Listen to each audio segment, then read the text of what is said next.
নমঃ ভগবতে বাসুদেবায়। শ্রীমদ্ ভাগবতের দশম স্কন্ধের 46 ও 47 সংখ্যক অধ্যায় অবলম্বনে মহানামব্রত ব্রহ্মচারীর উদ্ধব সন্দেশ আমরা পাঠ করছি বেশ কিছুদিন যাবৎ। শ্রীকৃষ্ণ বৃন্দাবন থেকে মথুরায় এসেছেন কংসবধের জন্য। কংসবধ হয়ে গিয়েছে, তবু শ্রীকৃষ্ণ ফিরে যেতে পারেননি। তার পক্ষে বৃন্দাবনে গিয়ে মাঝে মধ্যে খবর আনাও সম্ভব নয় বৃন্দাবনের সুরক্ষার জন্য। আবার ব্রজবাসীদের নিয়ে এসে মথুরাবাসীর সঙ্গে একসঙ্গে রাখেন, তাতেও কিছু বাধা রয়েছে। এই গ্রন্থের প্রথম দিকে সেগুলি পাঠ করা হয়েছে। তারপর আমরা দেখেছি যে শ্রীকৃষ্ণ নিজের খুড়তুতো ভাই সখা উদ্ধবকে পাঠিয়েছেন বৃন্দাবনে।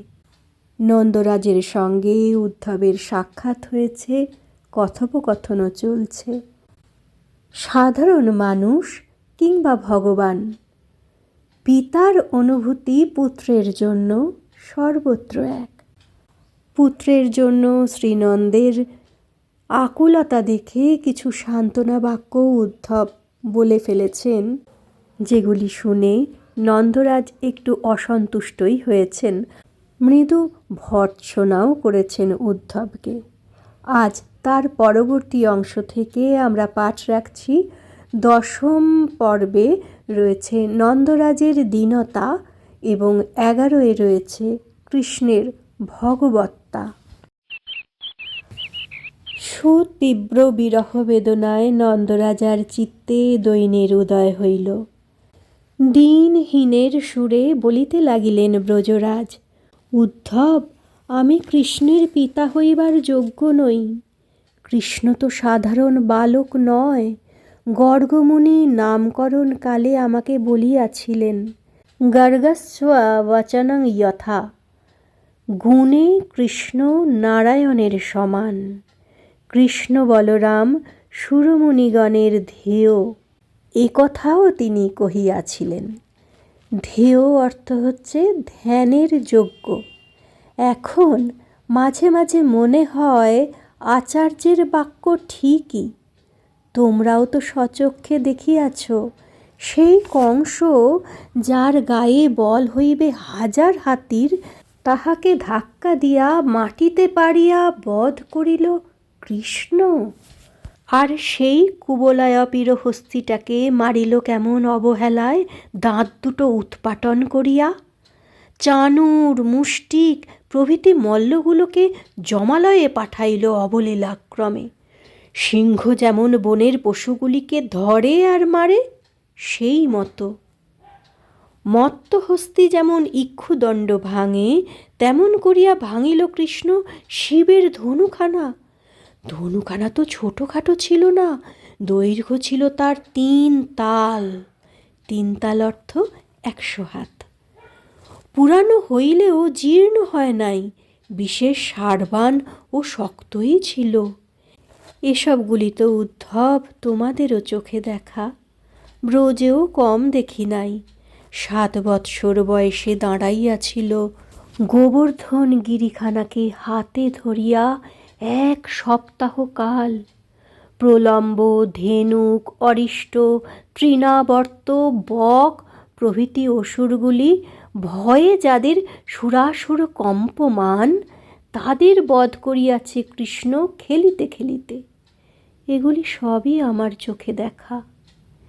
এই সব দেখিয়া শুনিয়া আচার্যের কথা স্মরণ করিয়া আমি ঠিকই বুঝিয়াছি, কৃষ্ণ সাধারণ মনুষ্য নহে, সে কোনো শাপভ্রষ্ট দেবতা হইতে পারেন, অথবা কোনো শ্রেষ্ঠ দেবতা অন্য দেবগণের কার্য সাধনের জন্য আসিতে পারে।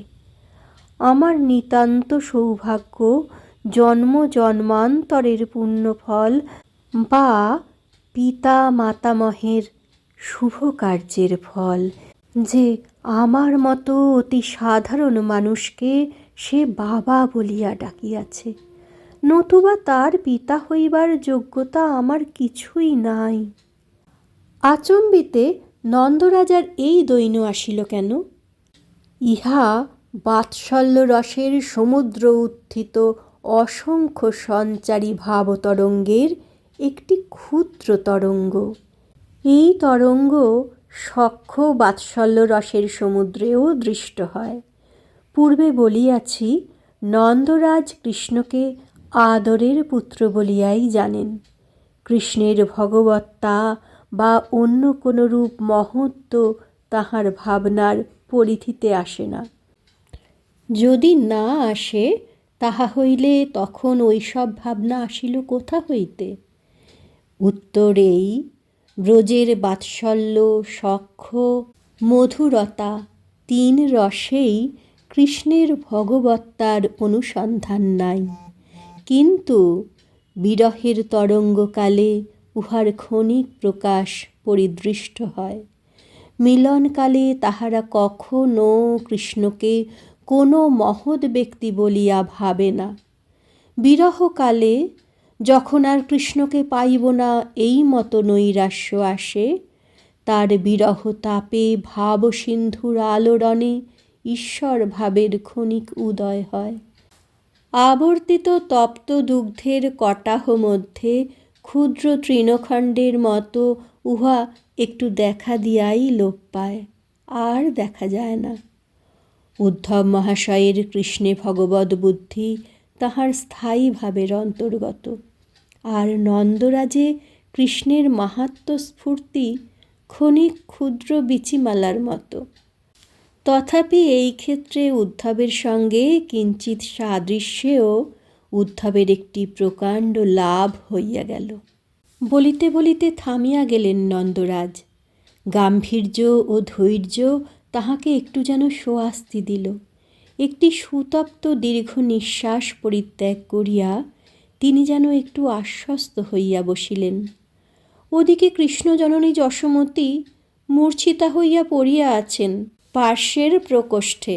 মথুরা হইতে কৃষ্ণের সখা আসিয়াছে, কৃষ্ণ আসে নাই এই সংবাদ শুনিবার সঙ্গে সঙ্গে তিনি সম্বিতহারা হইয়া পড়িয়া আছেন মাটিতে। যেদিন কৃষ্ণ ব্রজ ছাড়িয়াছেন সেই দিন হইতে নন্দরানী চক্ষু বুজিয়াছেন। কৃষ্ণ ছাড়া ব্রজ আর দেখিবেন না বলিয়া মুদ্রিত নয়ন আর উন্মিলিত করেন নাই। নন্দরাজ্যে উদ্ধবের কাছে কৃষ্ণের কথা কহিতেছিলেন, অর্ধ বাহ্যজ্ঞান অবস্থায় যশোদার কানে তার কিছু কিছু কথা ভাঙা ভাঙা ভাবে আসিতেছিল।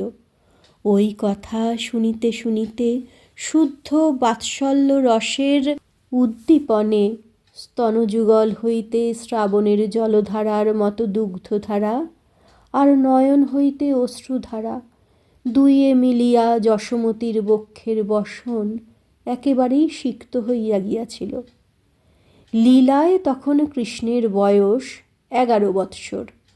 তখনও তাহার কথা স্মরণে শ্রবণে স্তন হইতে দুগ্ধক্ষরণ লৌকিক জগতে কুত্রাপি সম্ভব নহে।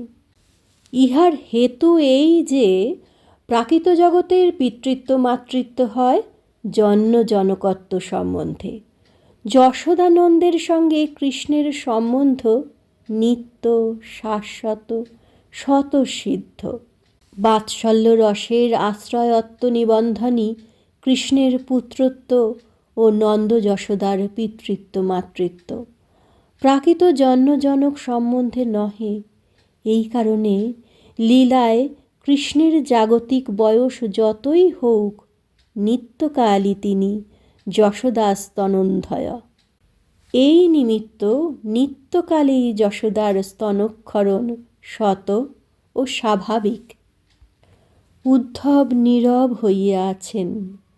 যশোদা জননীর সঙ্গে কোনো বাক্যালাপ করিবার সাহস তাহার ছিল না, কিন্তু নন্দবাবার সঙ্গে আর দুই একটি কথা বলিবার কিঞ্চিৎ সাহস সে লাভ করিল।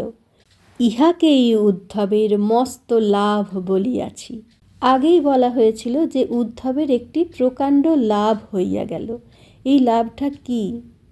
কৃষ্ণ যে ভগবান কৃষ্ণে ভগবত বুদ্ধি উদ্ধবের মধ্যে স্থায়ী আসন নিয়েছে, আর নন্দরাজা পুত্র ছাড়া কিছু বোঝেন না। কৃষ্ণকে পেয়ে ভাগ্যবান এই কথাটা শুনে রাগ করছিলেন। কৃষ্ণ ভগবান বলে তাকে ভালোবাসা উচিত এটা মানতে পারছিলেন না। কিন্তু কৃষ্ণের বিরহে যখন কৃষ্ণের কাজকর্মের কথা তার মনে এলো, অতটুকু ছেলের পক্ষে ওই সব শক্ত শক্ত কাজ সম্পাদন হয়েছে যখন মনে পড়ল, আর যখন ভাবতে লাগলেন যে কৃষ্ণকে আর পাবো না, কৃষ্ণ কোনো দিন বৃন্দাবনে ফিরবেন না, এইটা যখন মনে হলো, তখন ঈশ্বর ভাবের উদয় হলো কিছুক্ষণের জন্য। কৃষ্ণ সাধারণ মানুষ নয় যেই মনে হলো, আর তা প্রকাশ করলেন উদ্ধবের কাছে। তখন উদ্ধবের লাভ হলো এই যে আরও দু একটি কথা নন্দরাজের সঙ্গে তাহলে বলা যায়, যেটা মা যশোমতীর সঙ্গে বলা যায় না। উদ্ধব লক্ষ্য করিয়াছিলেন যে কৃষ্ণের মাহাত্ম্য বর্ণনাকালে দৈন্যে নন্দরাজের চোখের জল যেন শুকাইয়া যাইতেছিল। উহা লক্ষ্য করিয়া উদ্ধবের অন্তরে এক নূতন জ্ঞানের আলোকপাত হইল। তিনি ভাবিলেন, কৃষ্ণ যে কাহারও ছেলে নহেন, অনন্ত বিশ্বের ঈশ্বর স্বয়ং ভগবান। এই কথাটি কোনো প্রকারে নন্দরাজকে বুঝাইয়া দিতে পারিলেই তাহার কৃষ্ণে পুত্র সম্বন্ধ জ্ঞান শিথিল হইয়া যাইবে। ফলে এই তীব্র বেদনার উপশম হইবে। দিশাহারা উদ্ধব একটা রাস্তার সন্ধান পাইলেন।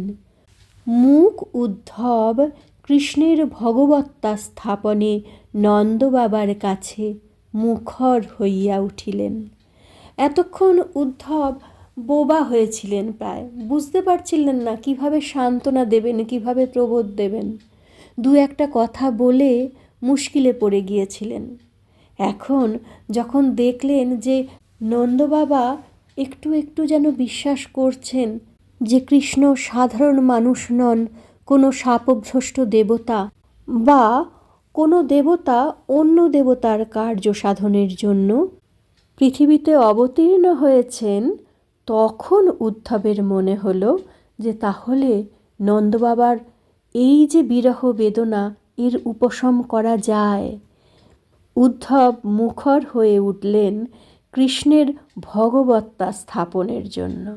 যদি নন্দবাবাকে বিশ্বাস করানো যায় যে শ্রীকৃষ্ণ অন্তর্যামী, কাঠের মধ্যে যেমন আগুন থাকে সেরকম সকল প্রাণীর হৃদয়ের মধ্যে নিত্যকাল কৃষ্ণ আছেন, তাহলে মা যশোদা বা নন্দবাবাকে ছেড়ে কৃষ্ণ কোথাও যাননি, কৃষ্ণ আছেন।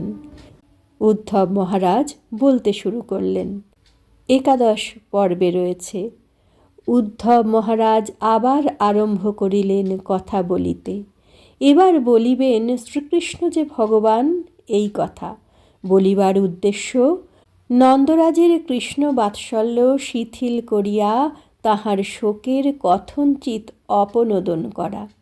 উদ্ধব কহিলেন, নন্দরাজ, আপনাদের ভাগ্যের আর সীমা নাই। যশোদা জননী ও আপনি উভয়ের কথাই বলিতেছি। আপনাদের সৌভাগ্য মহিমা বর্ণনাতীত। আপনাদের চিত্তে যে অনুরাগ শ্রীকৃষ্ণের প্রতি, উহা কেহ লাভ করিতে পারিবে না মহাতপস্যা করিয়াও। শ্রীকৃষ্ণ কে তাহা জানেন তো?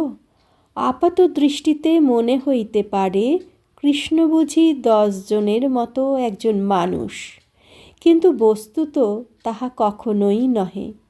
কৃষ্ণ ভগবান, সাক্ষাৎ স্বয়ং ভগবানই বটেন। তিনি নামিয়া আসিয়াছেন ধরাধামে। তাহার সঙ্গে জন্মিয়াছেন পৃথিবীর সর্বত্র মহা মহা ভক্তগণ। কিন্তু এই সমগ্র ভক্তগোষ্ঠীর মধ্যে আপনাদের মতো কৃষ্ণানুরাগী আর কেহই নাই। এমন অনাবিল অফুরন্ত কৃষ্ণ স্নেহ আমি আর কোথাও দেখি নাই বা শুনিও নাই। গোষ্ঠীর মধ্যে একজন বড় হইলে যেমন আর 10 জনের গৌরবের কথা, তেমনি ভক্ত সংঘ মধ্যে আপনারাও আছেন ভাবিতে আমাদেরও মুখ গর্বে উজ্জ্বল হইয়া উঠে। আপনারা যাহাকে এত গভীরভাবে ভালোবাসেন, তিনি যে সে নহেন, স্বয়ং নারায়ণ, মহানারায়ণ বা মূল নারায়ণ। অন্য দেবদেবী সকলে তাহার অংশ, কলা বা বিভূতি মাত্র। মহৎ তত্ত্বের স্রষ্টা মহাবিষ্ণু প্রমুখ পুরুষাবতারগণের পরম আশ্রয় শ্রীকৃষ্ণ। সংসারে যত শ্রেষ্ঠ বস্তু আছে, সকলের পরম মূল ও গুরু শ্রীকৃষ্ণ।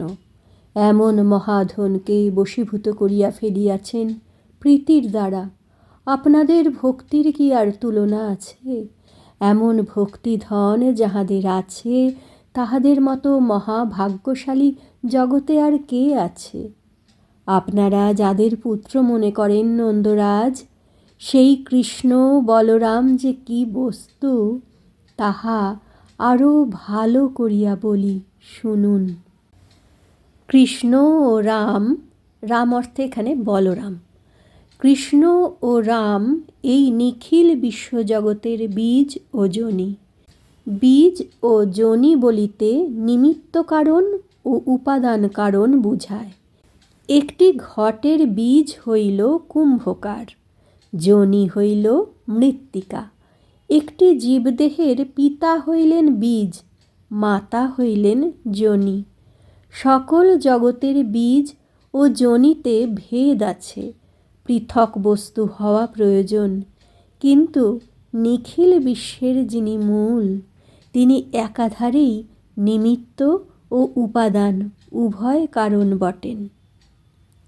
নিখিল বিশ্বের মূল বীজ হইতেছেন পুরুষ ও আদি যোনি হইতেছেন প্রকৃতি।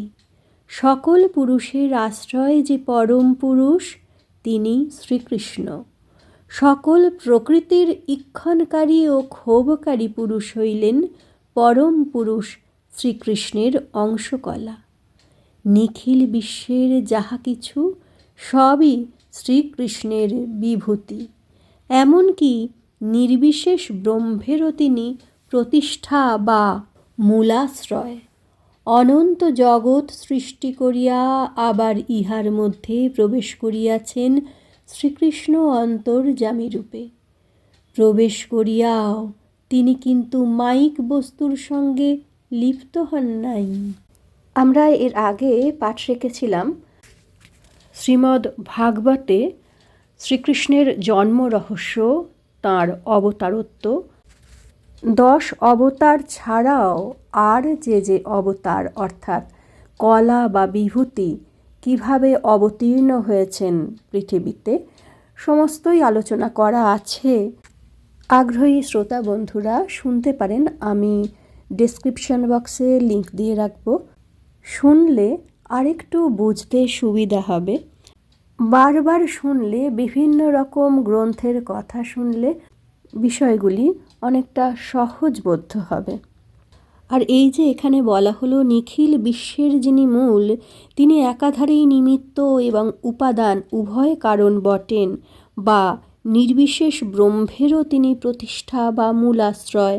তিনি জগৎ সৃষ্টি করে আবার ইহার মধ্যে প্রবেশ করিয়াছেন।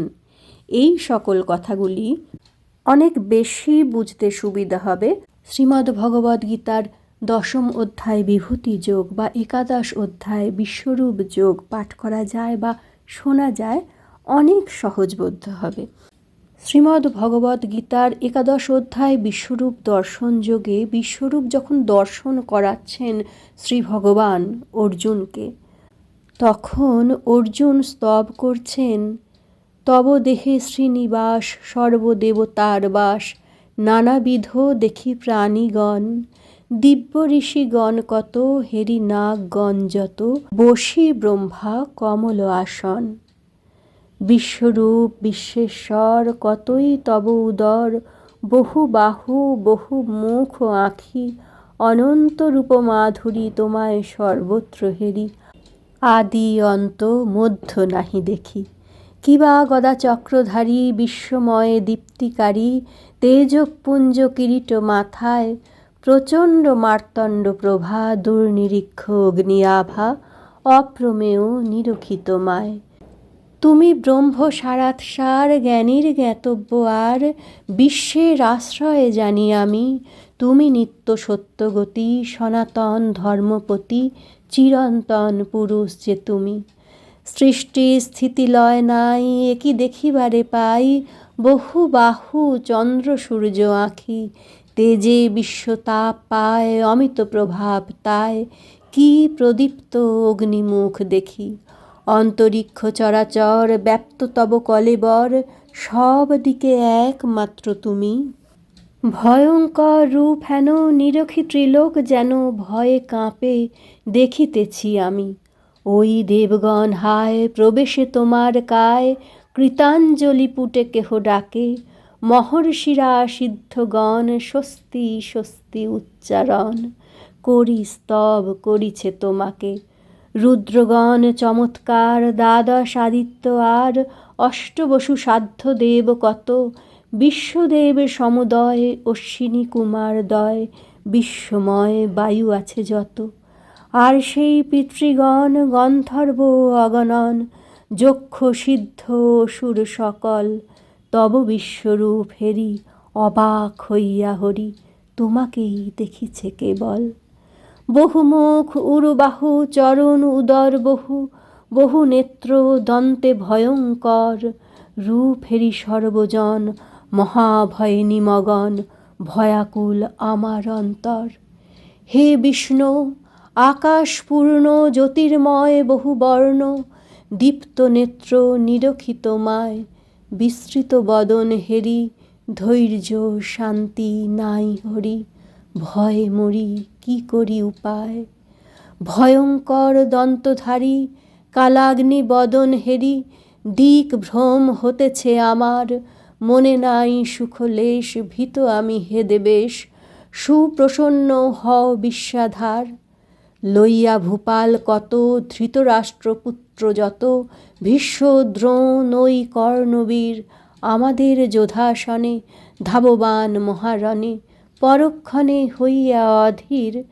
মহাদন্তে ভয়ঙ্কর তোমার মুখবিবর, প্রবেশ করিছে সবে তাই। চূর্ণিত মস্তক কেহ তব দন্ত সন্ধিসহ, লগ্ন হেরি ভয়ে প্রাণ যায়। ধায় যত স্রোতস্বিনী সাগর মুখগামিনী, সাগরেই প্রবেশে সকল। সেই মতো বীর যত স্রোতবেগে অবিরত, তব মুখে পশিছে কেবল। যেমন সবেগে গিয়া দীপ্তানলে ঝাঁপ দিয়া পতঙ্গেরা জীবন হারায়, সেই রূপ সর্বনরে আপন মরণতরে, বেগ ভরে তব মুখে ধায়। জ্বলন্ত বদন ভরি সর্বলোক গ্রাস করি, বিলক্ষণ করিছ ভক্ষণ। তব তীব্র তেজে হরি সর্ববিশ্ব ব্যপ্ত করি, করিতেছ দগ্ধ অনুক্ষণ। অর্জুন বিশ্বরূপ দর্শন করে উচ্চারণ করছেন, কথাগুলো বুঝতে পারছেন যতটুকু ব্যক্ত করছেন। অর্জুনের বিশ্বরূপ দর্শন তো অনেক পরের ব্যাপার। মহাভারতে কুরুক্ষেত্র যুদ্ধের প্রাক্কালে অর্জুন যখন নিজের আত্মীয় পরিবারকে দেখছেন যুদ্ধক্ষেত্রে, যুদ্ধ করবেন না বলে যখন অস্ত্র ত্যাগ করবেন এই সিদ্ধান্ত নিয়েছেন, তখন শ্রীকৃষ্ণ অর্জুনকে বোঝাতে গিয়ে বিশ্বরূপ দর্শন করিয়েছেন যে যা হবার আগে হতেই হয়ে আছে, ঘটনাগুলি ঘটবেই, তুমি নিমিত্তের ভাগী। শ্রীকৃষ্ণ বিশ্বরূপ দর্শন করালেন। অর্জুন নিজে সম্পূর্ণ সমর্পিত, শরণাগত শ্রীকৃষ্ণের কাছে। এগুলো অনেক পরের ঘটনা, কিন্তু মা যশোদাকেও তো শ্রীকৃষ্ণ বিশ্বরূপ দেখিয়েছিলেন। শ্রীকৃষ্ণ খেলতে খেলতে মাটি খেয়ে ফেলেছেন। মা যশোদা শঙ্কিত, আরে মাটি খেলে শরীর খারাপ হবে, ফেল ফেল, হাঁ কর দেখি কি খেয়েছিস। শ্রীকৃষ্ণ বড় করে হাঁ করলেন, ভিতরে বিশ্বরূপ। মা যশোদা দর্শন করে মূর্ছিত হয়ে পড়লেন। যশোদা মায়ের যখন জ্ঞান ফিরল, মায়া তাকে আশ্রয় করল। মা যশোদা সমস্ত ভুলে গেলেন কি হয়েছিল, কিন্তু অর্জুন ব্যাখ্যা করেছেন, তাই আমরা বুঝেছি। আর এখানে উদ্ধব সেই কথাগুলোই বলছেন। উদ্ধব অনুভব করেছেন শ্রীকৃষ্ণকে অনন্ত জগৎ সৃষ্টি করিয়া আবার ইহার মধ্যে প্রবেশ করিয়াছেন শ্রীকৃষ্ণ অন্তর্যামী রূপে, কিন্তু মায়িক বস্তুর সঙ্গে লিপ্ত হননি। মায়া শ্রীকৃষ্ণকে আচ্ছন্ন করে রাখে না। নন্দ মহারাজ অবাক বিস্ময়ে উদ্ধবের কথাগুলি গলাধ্যকরণ করিতেছেন। উদ্ধব আরও বলিতে লাগিলেন, শুনুন গোপরাজ, প্রাণীমাত্র মৃত্যুকালে যদি পারে ক্ষণকালের জন্য মনোনিবেশ করিতে শ্রীকৃষ্ণের পাদপদ্মে, তাহা হইলে দূর হইয়া যায় তার অশেষ অমঙ্গল, দগ্ধীভূত হইয়া যায় সর্ববিধ কর্মফল, সে লাভ করে পরমপদ। কখনো ভগবানের পার্শ্বদত্ত প্রাপ্ত হইয়া সূর্যের মতো ভাস্বর হয়। ইয়স্মিন জনঃ প্রাণবিয়োগকালে ক্ষণং সমাবিশ্ব মনো বিশুদ্ধম নিহৃত্বা কর্মাশয়মাশু ইয়াতি পরাঙ্গতিং ব্রহ্মময়র্কবর্ণঃ। শ্রীমদ্ ভাগবত সংস্কৃতে তো লেখা, তার বঙ্গানুবাদ আমরা পাঠ করি। আগেই বলেছি, বারবারই বলি যে এই উদ্ধব সন্দেশ আমরা পাঠ করছি। এই গ্রন্থ শ্রীমদ্ ভাগবতের দশম স্কন্ধের 46 এবং 47 সংখ্যক অধ্যায় অবলম্বনে রচিত। এই শ্লোকটি শ্রীমদ্ ভাগবতের দশম স্কন্ধের 46 সংখ্যক অধ্যায়ের 32 সংখ্যক শ্লোক। উদ্ধব নন্দরাজাকে বলছেন, অনন্ত ব্রহ্মাণ্ডের আত্মা শ্রীকৃষ্ণ, সকল কার্যকারণের চরম পর্যাপ্ততা শ্রীকৃষ্ণে। এমন শ্রীকৃষ্ণে আপনাদের এতাদৃশ প্রগাঢ় অনুরাগ নিরুপম, উপমাহীন। নিরুপম মানে হচ্ছে উপমাহীন, তুলনা নেই। শ্রীকৃষ্ণে আপনাদের এত অনুরাগ, এমন কৃষ্ণ প্রেমধনে আপনারা ধনী, এমন কিছুই নাই জগতে যাহা আপনাদের পাওয়া বাকি আছে। আপনাদের ভাগ্য মহিমা বাক্য মনের অগোচর। শ্রীকৃষ্ণের বিরহে আপনি কাতর হইয়াছেন। শ্রীকৃষ্ণ কি বস্তু তাহা পরিজ্ঞাত হইলে আপনার এই বিরহ আর থাকিতে পারে না। বিরহের জনক হইল অভাব। সত্যি কথাই, বিরহ মানে কি? বিচ্ছেদ বেদনা। তা কোনো কিছু নেই, অভাববোধ, সেই থেকে তো বিরহ।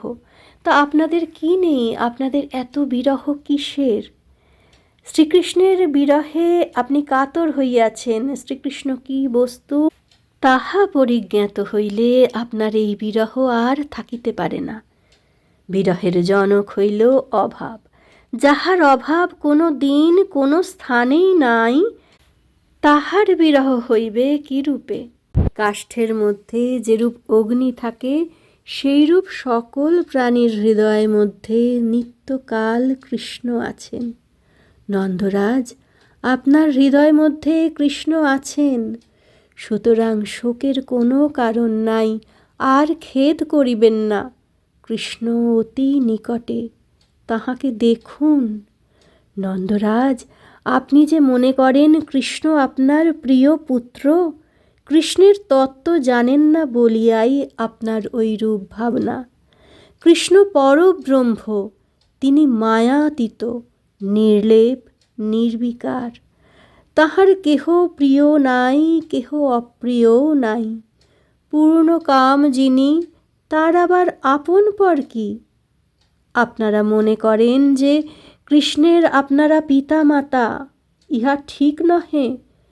পিতৃমাতৃ সম্বন্ধ মায়িক, মায়াতীতের পিতামাতা হইতে পারে না। ব্যবহারিক জগতে ধাতু দ্বারা দেহ উৎপন্ন হয় বলিয়াই পিতামাতা দেখিতে পাওয়া যায়, সেইরূপ ধাতু সম্বন্ধে জন্ম নাই বলিয়া শ্রীকৃষ্ণের পিতামাতা হইতে পারে না। ন মাতা ন পিতা তস্য ন ভার্যা ন সুতাদয়ঃ নাত্মীয়ো ন পরশ্চাপি ন দেহো জন্ম এব চ। তিনি নিখিল কারণের আদি কারণ, সুতরাং কেহ তাহার আপন বা পর হইতে পারে না। প্রাকৃত জীবের দেহ ও দেহী দুইটি বস্তু আছে, অপ্রাকৃত শ্রীকৃষ্ণের দেহ দেহী ভেদ নাই। জীবের যেটি স্বরূপ সেটি তাঁর দেহ নহে, এই জন্য জীবের দেহ আছে। শ্রীকৃষ্ণের যেটি দেহ সেইটি স্বরূপ, সুতরাং তাহার দেহ নাই। জীবের কর্ম আছে, কর্মজনিত ফল আছে, সেই জন্য জন্ম মৃত্যু আছে। শ্রীকৃষ্ণের কোনো কর্ম নাই, সুতরাং কর্মফল নাই, অতএব জন্ম মৃত্যু নাই। এসব শুনিয়া আপনি প্রশ্ন করিতে পারেন যে সর্বশক্তিমান ভগবানের জগতে আসিবার প্রয়োজন কি? তাহা বলিতেছি। ক্রীড়ার্থঃ সোপি সাধূনাং পরিত্রাণায় কল্পতে। তিনি নিত্যলোকে থাকিয়া সংকল্প মাত্রেই সকল কার্য সাধন করিতে পারিলেও জগতে আসেন দুটি প্রয়োজনে। একটি হইল ক্রীড়া বা লীলাস্বাদন, অপরটি হইল সাধুজনের রক্ষণ। আমরা মনে করতে পারি শ্রীমদ্ ভগবদ্গীতার সেই শ্লোকটি, পরিত্রাণায় সাধূনাং বিনাশায় চ দুষ্কৃতাম ধর্ম সংস্থাপনার্থায় সম্ভবামি যুগে যুগে। শ্রীকৃষ্ণ সেখানে নিজে বললেন, আর এখানে উদ্ধব বলছেন। উদ্ধব জ্ঞানী, শাস্ত্রজ্ঞ, তাই এই বয়সেই শ্রীকৃষ্ণের স্বরূপ কিভাবে ব্যাখ্যা করছেন। কর্মময় দেহধারী জীব যেমন ক্ষণকাল কর্ম না করিয়া থাকিতে পারে না, লীলাময় কৃষ্ণ সেইরূপ ক্ষণকালও লীলা না করিয়া থাকিতে পারেন না। তিনি আর সকল বিষয়ে উদাসীন হইলেও ভক্ত রক্ষণ বিষয়ে পরম আগ্রহশীল। ভক্ত তার প্রাণ প্রিয়, ভক্তই সাধু। সুতরাং সাধু রক্ষা তাহার স্বভাবগত ধর্ম।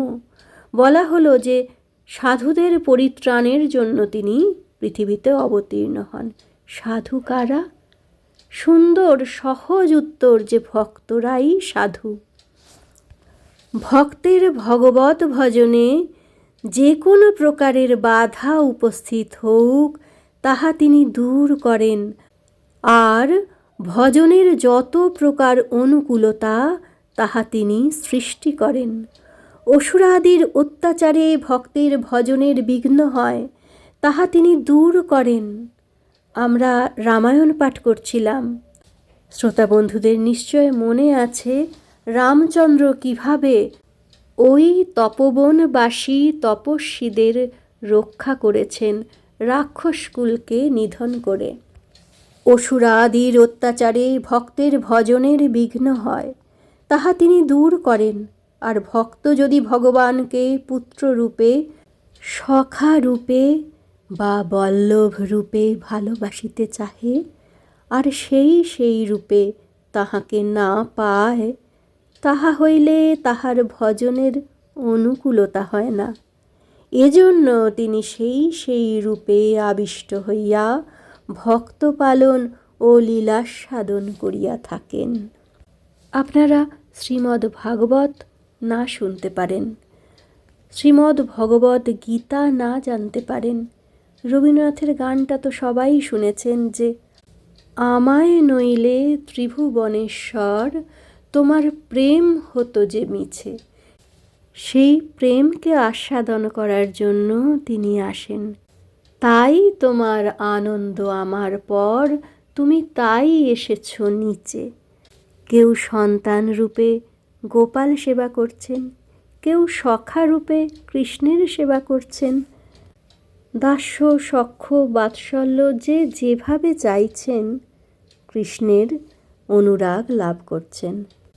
এইটাই অনুকূলতা, যে যেভাবে চান তাকে পুত্ররূপে, সখারূপে, বল্লভরূপে ভালোবাসিতে চাহে, আর সেই রূপে তাহাকে না পায়, তাহা হইলে তাহার ভজনের অনুকূলতা হয় না। এজন্য তিনি সেই রূপে আবিষ্ট হইয়া ভক্ত পালন ও লীলাস্বাদন করিয়া থাকেন। অতএব বাস্তবে তিনি কাহারও পুত্র নহেন, কেবল ভক্তের তৎ ভাবের অনুকূলে পুত্রাদি অভিমান করিয়া থাকেন মাত্র। হে গোপরাজ, শ্রীকৃষ্ণ আপনাদের পুত্র একথা এক দৃষ্টিতে ঠিক, আর এক দৃষ্টিতে সম্পূর্ণ অঠিক। আপনাদের হৃদয়ে গভীর বাৎসল্য ভাবের আবেশ আছে বলিয়াই তিনি আপনাদের পুত্র। কারণ ইয়ে যথা মাং প্রপদ্যন্তে তাং তথৈব ভজাম্যহম, এইরূপ তাঁহার প্রতিজ্ঞা আছে। আপনাদের হৃদয়ের ভাব এবং শ্রীকৃষ্ণের তদনুকূল প্রতিরূপ ভাবের অভিমান, এই দৃষ্টিতে তিনি আপনাদের পুত্র। যদি আপনারা জাগতিক জন্মজনক সম্বন্ধে শ্রীকৃষ্ণে পুত্রাভিমান পোষণ করেন, তবে তাহা সর্বতোভাবেই অঠিক। তিনি সকলেরই আত্মার আত্মা, তিনি সকলেরই পরম প্রিয়, তিনি সকলেরই পিতা, মাতা, ধাতা। নিজে তাহা বলিয়াছেনও, পিতা অহমস্য জগতো মাতা ধাতা পিতামহা। আমি এ জগতের পিতা, মাতা, ধাতা, পিতামহ সকলের। তিনি সকলেরই সব, ইহাই তত্ত্ব ও তথ্য। তিনি আপনাদের পুত্র, ইহা রসভাবানুকূল, তাহাও আপনাদের অভিমান বিশেষ। এই অনন্ত বিশ্বে শ্রীকৃষ্ণ ছাড়া আর কোনো বস্তুই নাই। এই জগতে যাহা শুনিয়াছেন, যাহা দেখিয়াছেন, যাহা অতীত, যাহা বিদ্যমান ও যাহা হইবে, যাহা স্থাবর ও জঙ্গম, যাহা বৃহৎ ও অণু, সেই সকলই অচ্যুত নামধারী শ্রীকৃষ্ণ হইতে পৃথক কিছু নহে, যেহেতু তিনি পরমাত্মা, পরমাশ্রয় এবং সর্বস্বরূপ। এই রূপে উদ্ধব মহারাজ আঁকিলেন শ্রীকৃষ্ণ তত্ত্বের একখানি নিরূপম চিত্র। আঁকিলেন শাস্ত্রের তুলিকায়, বিচারের বর্ণে। চিত্রখানি তুলিয়া ধরিলেন নন্দরাজের সম্মুখে। উদ্ধব বুঝিবা জানেন যে নন্দরাজ অন্ধ, জগতের জীব ভোগে অন্ধ, ব্রজের জন প্রেমে অন্ধ। আজকের পাঠ এই পর্যন্তই। আমরা সকলে মিলে শ্রীকৃষ্ণের চরণে প্রণাম জানাই। হরে মুরারে মধুকৈঠ ভারে, গোপাল গোবিন্দ মুকুন্দ শৌরে, যজ্ঞেশ নারায়ণ কৃষ্ণ বিষ্ণু, নিরাশ্রয়ং মাং জগদীশ রক্ষ রক্ষ রক্ষ।